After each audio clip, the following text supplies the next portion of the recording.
Imagine for a moment. You're looking at your bank statement and the number appearing there is exactly the same as 6 months ago. Not because you didn't work hard. You worked harder than ever. Not because you're not competent. You know you're good at what you do. But somehow mysteriously, no matter how much effort you put in, your income remains stuck at the same invisible ceiling. And you start creating narratives to explain this. Maybe the market is bad. Maybe you don't have luck. Maybe money is harder for some people than others. And these narratives temporarily calm frustration but don't change absolutely anything in your financial reality. So you continue the cycle. Working hard. Earning little. Feeling there's an invisible limit you simply can't cross no matter what you try. And as months pass, this situation stops being frustrating and starts being just normal. You resign yourself. You accept that maybe this is your natural limit. And this resignation hurts more than scarcity itself because it means you stopped believing change is possible. Now imagine a radically different scene. 6 months later you open the same banking app. But this time the number you see there is 3 times larger. Not because you worked 3 times more. Actually you work fewer hours than before. Not because you completely changed careers or had a stroke of luck. You're doing essentially the same thing. But something fundamental changed. The way you position yourself changed. The value you charge changed. The opportunities you attract changed. Your relationship with money changed. And when you try to explain to someone what happened, words seem insufficient. How do you explain that change wasn't external but internal? How do you explain you didn't learn new sales techniques or revolutionary marketing strategies? How do you explain you simply stopped fighting a part of yourself that was blocking your prosperity?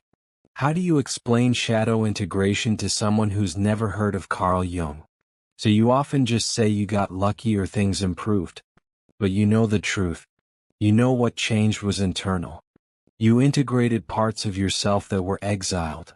And these integrated parts unlocked financial capacity that was always in you but was imprisoned. The difference between these two versions of my life wasn't time. 6 months is nothing. It wasn't formal education. I didn't go back to university. It wasn't initial capital. I didn't receive investment or inheritance. It was financial shadow integration through deliberate and consistent Jungian work. And today I'm going to tell you exactly what I did, which specific shadow I discovered was keeping me stuck, how I integrated it, and how you can replicate this process even if you've never read a page of Jung in your life. Especially when I reveal the specific shadow operating in me, you'll probably recognize the same operating in you. And when we get to the 3-step method I used for integration, you'll have a clear protocol you can start applying today. Before continuing, I need to tell you something important. 6 months ago I didn't believe any of this. I thought shadow work was pseudoscience. I thought Jung was intellectually interesting but without practical application. I was extremely skeptical of anything that sounded remotely spiritual or alternative. I believed financial success was about strategy, execution, hard work, and maybe a bit of timing. And I was applying all of this. I worked 12 hours a day. I studied my market. I constantly improved my skills. And my income remained stubbornly stagnant at a level that was enough to survive but insufficient to prosper. And the frustration of this was consuming me. Because I saw less qualified people earning more.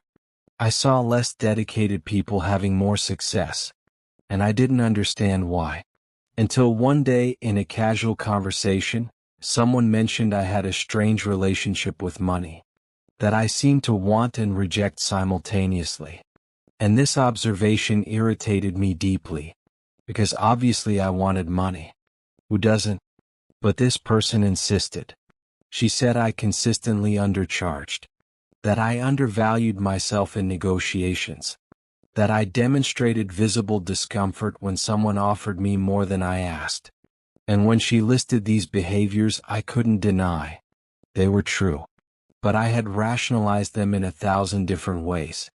I undercharged because I wanted to be accessible. I undervalued myself because I wanted to be humble. I was uncomfortable with money because I wasn't materialistic. All these rationalizations sounded virtuous. But the result was poverty. And it was in this moment of brutal clarity that I began questioning. What if these rationalizations were psychological defenses? What if there was an unconscious part of me sabotaging prosperity for reasons I didn't consciously understand? And it was this question that led me to Jung.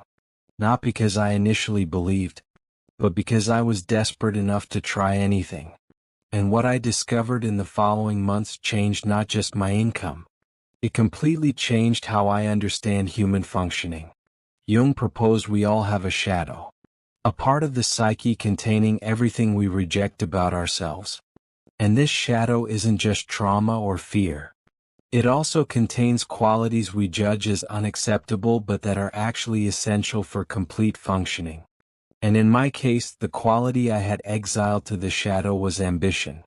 I grew up in an environment where ambition was seen as greed, where focusing on money was considered superficial, where truly good people supposedly didn't worry about material prosperity. And unconsciously I internalized these beliefs. I built an entire identity around being a person who isn't motivated by money. And this identity sounded noble. But it was keeping me poor. So the first step of my integration was naming this shadow. I literally wrote on paper. I exiled ambition because I learned ambition is greed and good people aren't ambitious. And seeing this belief written was shocking. Because consciously I didn't believe this.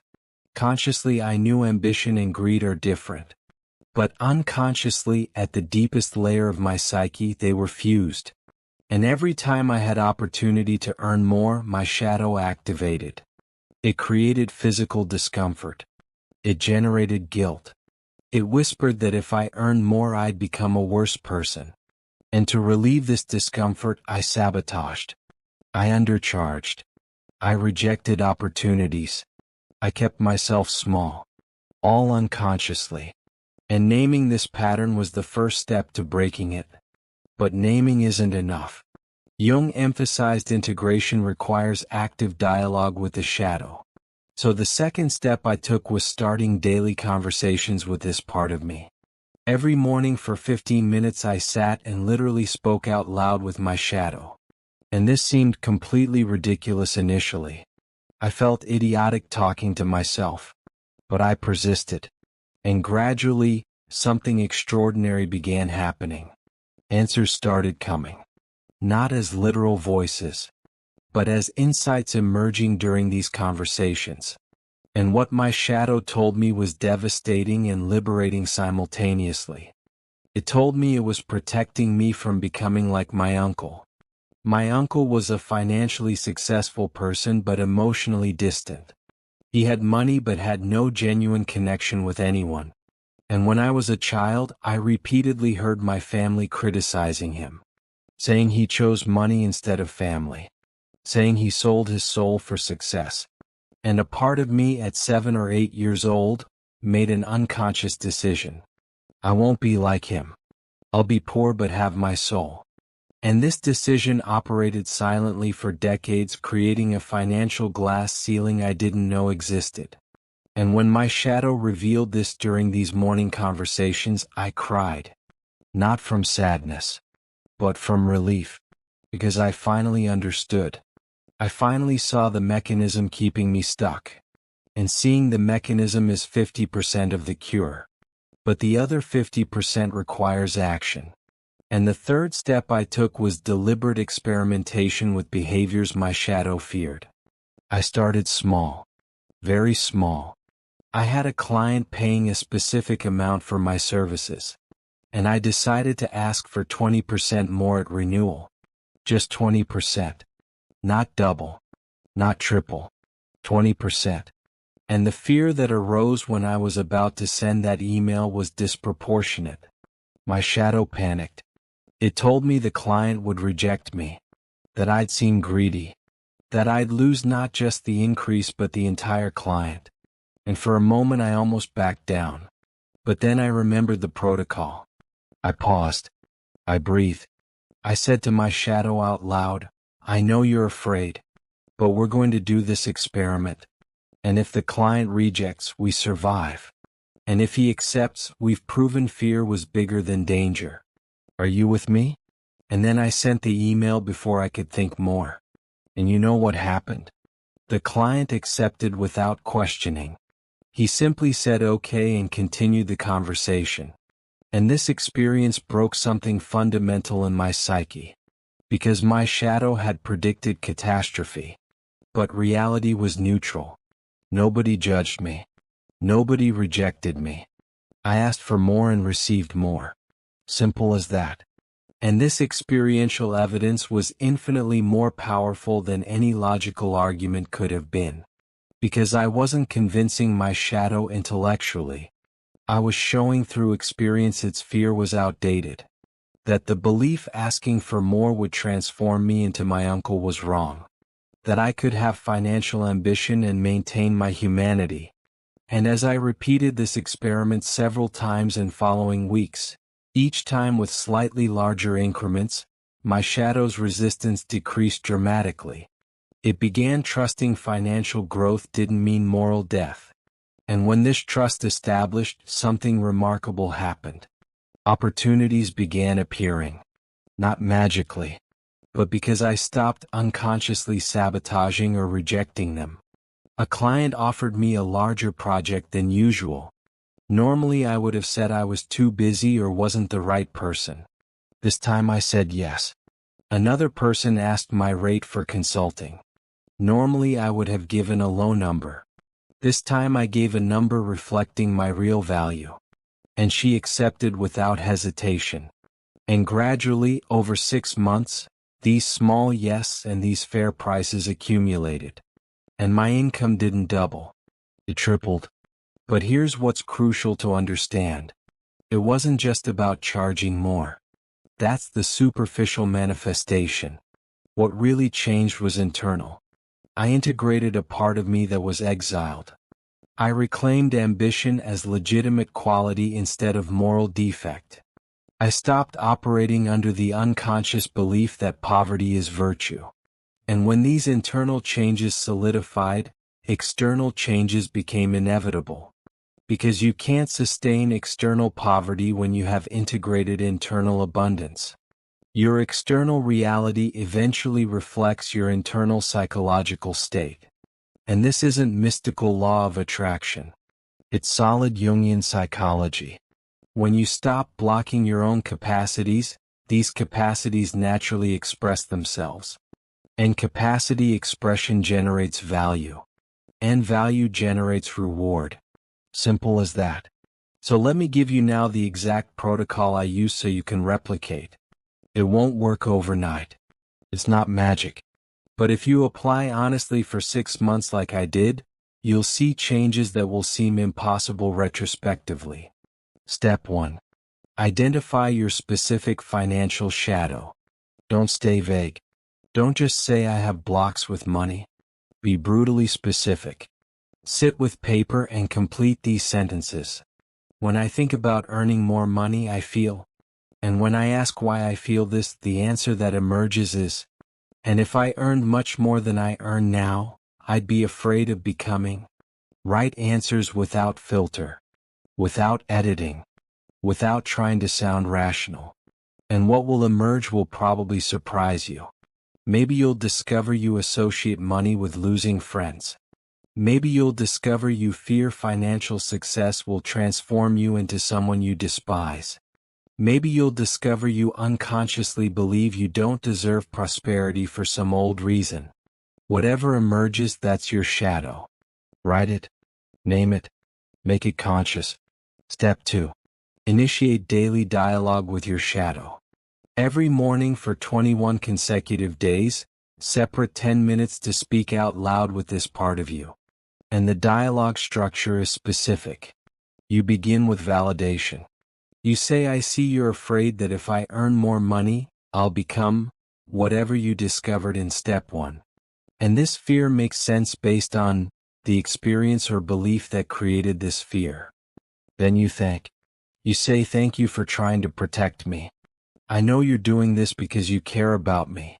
And then you negotiate. You say, I want to propose an experiment.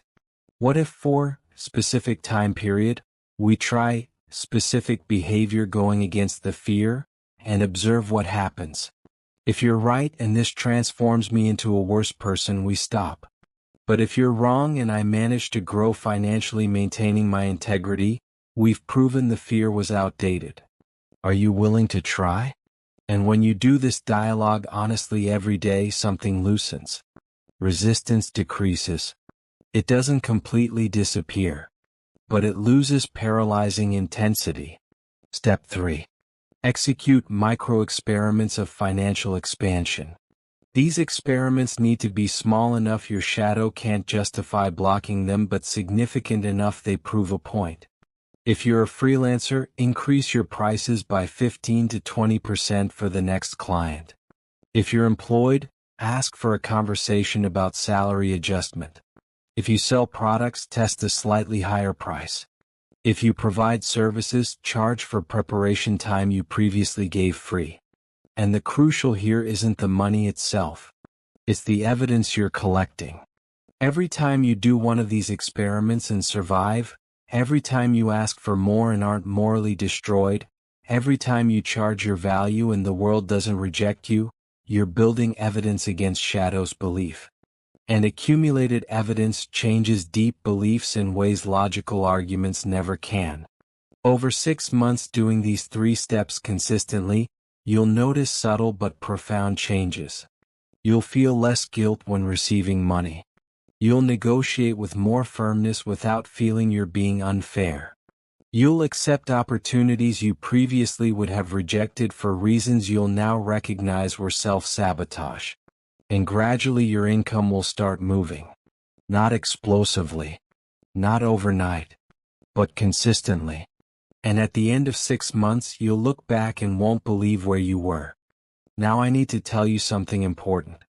This isn't guarantee you'll triple your income.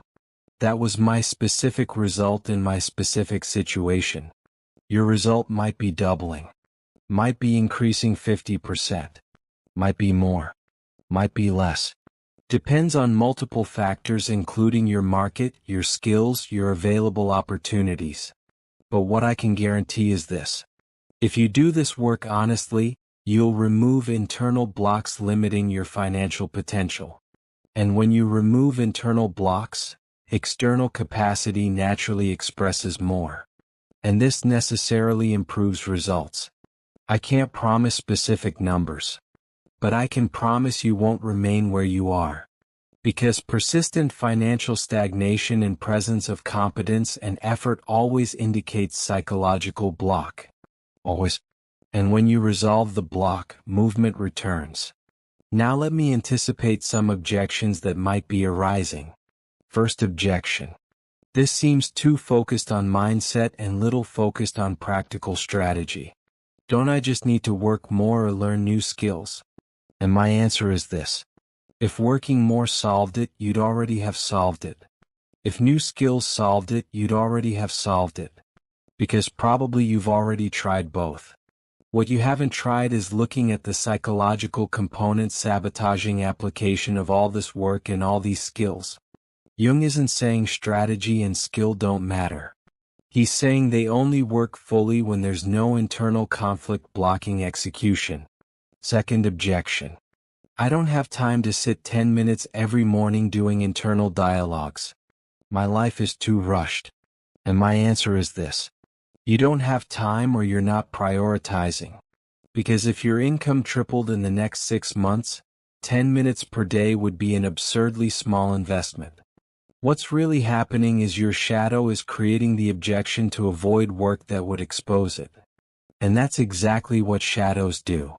They create plausible rationalizations to keep you away from investigating them. Third objection. I've tried things like this before and they didn't work. Why would this be different? And my answer is, what exactly did you try? Because reading about shadow work isn't doing shadow work. Intellectually agreeing with Jungian concepts isn't integration. Watching videos about it isn't practice. What I'm proposing is specific daily protocol for 6 months. Not casual reading. Not passing interest. But active commitment to structured process. And if you really do this, not just think about doing, results are inevitable. Because you're working with fundamental psychological mechanics. And fundamental mechanics produce results when correctly applied. Fourth objection. What if my financial situation is for real external reasons and not psychological blocks? What if the market really is bad or I really don't have opportunities? And my answer is this. Obviously, external context matters. Obviously, there are factors outside your control.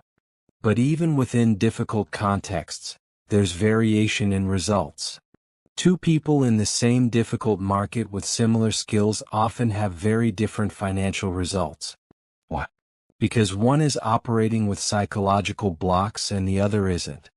So even if your context is challenging, removing internal blocks will maximize what's possible within that context. And often you'll discover what you thought was external limitation was partially created by internal limitation. So here's what I propose. Do the experiment. Commit completely for 6 months. Do the 3 steps I described every day. Document your progress. And at the end of these 6 months, evaluate honestly. Did your income change? Did your relationship with money change? Did your opportunities change? If the answer is no to all these questions, then this approach didn't work for you and you can discard it. But I guarantee if you do honestly, at least one of these 3 will change. And often when one changes, others follow. For me, relationship with money changed first. Then opportunities. Then income. For you it might be different order. But change will happen if you do the work. Because you're working with fundamental psychological principles Jung spent decades clinically verifying. This isn't speculative theory. It's tested psychology with thousands of patients over 40 years of practice. It works, but requires real work. Not physical work. Psychological work. Which is often harder because you can't outsource. You have to do it. Only you can integrate your shadow. Nobody can do it for you. And let me tell you something I wish someone had told me when I started. This process isn't linear. You'll have days where you feel you're regressing. You'll have moments where resistance comes back strong. You'll have situations where you sabotage again even after progress. This is normal. This is expected. This is part of the process. Shadow integration isn't eliminating the shadow. It's changing your relationship with it from combative to collaborative. And relationships take time to change. So be patient with yourself. Celebrate small victories. And keep practicing even when it seems nothing is happening. Because deep psychological change often is invisible until suddenly it becomes obvious. You can do dialogues for weeks feeling nothing changes. And then one day you're in a negotiation and realize you're behaving completely differently. You're charging your value without guilt. You're negotiating firmly without fear. You're accepting opportunities without self-sabotage. And you realize something fundamental changed without noticing the exact moment it changed. That's how integration works. Slow. Subtle. Irreversible. So I want to leave you with a final question. If there really is an unconscious part of you blocking your financial prosperity, and you can discover what it is in just a few days of honest investigation, why wouldn't you try? What do you have to lose besides 6 months? And what do you potentially have to gain? If you made it to this point in the video, it means something resonated. Download the free 3 questions to identify your financial shadow PDF in the card above or in the pinned comment below. This worksheet will guide you through step 1 of the protocol and help you discover exactly which unconscious belief is blocking your prosperity. Subscribe to the Shadow Dialogue channel. Leave a comment telling me if you recognize any financial shadow operating in you. And if you want to understand how this same shadow integration approach can eliminate chronic procrastination, I have a complete video about the 3 specific exercises that will appear on your screen now. See you there. And remember, I'm not a therapist. I'm not a financial coach. This content is purely educational based on my personal experience applying Jungian principles. Your results will depend completely on your commitment to honest and consistent practice. Good luck on your integration journey. If this resonated with you, subscribe to the Shadow Dialogue and hit that like button. Your transformation starts with one click. See you in the next video.